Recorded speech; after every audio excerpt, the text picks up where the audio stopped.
if you write a good song and it reaches 10 people in completely different ways, it's one of the coolest things I've ever seen. To see people interpret a song that you wrote. I mean, I've written songs about things that I read in the newspaper, and somebody will find some way to connect it to themselves and their story. I think that's one of the things.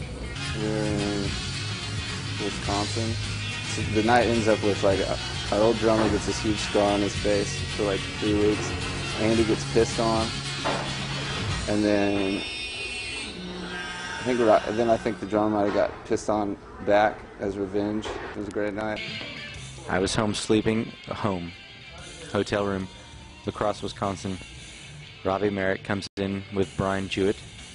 No, without Brian Jewett. Brian Jewett was sleeping in the bed next to me. Robbie Merritt comes in, sleeps for a couple hours. I'm already asleep. Wakes up at about 4 or 5 in the morning, probably 5. Wakes up, starts peeing on me from the other side of the bed. I wake up, don't really know what to do. I try to maybe hit him with a pillow, but then I realized quickly that if I hit him with a pillow, his pee would spray, probably get my face. So I don't do that. I just yell at Brian Jewett a lot to try and stop him. Doesn't really do anything. And then I get up, and Robbie seems very kind of uncomfortable. Lays back down right where he peed on me. And then I pour beer on his head. We were in Cedar Rapids, Iowa? No. Yeah. Cedar Falls, Iowa? Cedar something, Iowa. And we were on tour with the Kings I was in my band Axiom from Kansas City at the time. And we did like a 2-week tour with the Midwest Kings, and the last out-of-town date was in Iowa, Cedar something.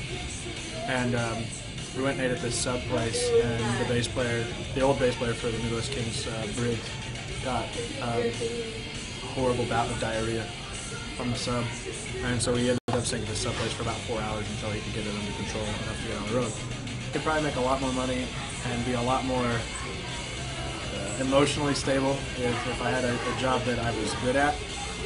But I feel like the talents that I was given kind of lend itself to music and to just arts in general. And so I don't want to be one of the people that wastes or squanders a gift. And my dad is head and shoulders a better guitar player than I am. And he sells jewelry for a living, and he makes shit money. And it's just something where, either way, I'll probably never make, a lot of money, but at least if I'm doing something I enjoy, it kind of offsets the cost a little bit. So. My girlfriend lives in Kansas City, so distance sucks. General relationships, it's just a matter, I think, of being honest and upfront with the people that you care about and saying, hey, this takes precedence 9 times out of 10. Obviously, with family situations, it's different. If I think I know what you're asking, I have had to cancel a couple dates here and there, so yeah, it happens. It was something early on where I told my dad this is what I wanted to do, and he said, set your price now, and if it ever becomes too expensive, you can get out. And so, I'm 23, I'm getting ready to turn 24 in December, and I figure, with the degree and everything, I've got my entire life to be, the corporate suit kind of person, so I figure I'll enjoy it now while my hair is still in my head and not on the shower floor.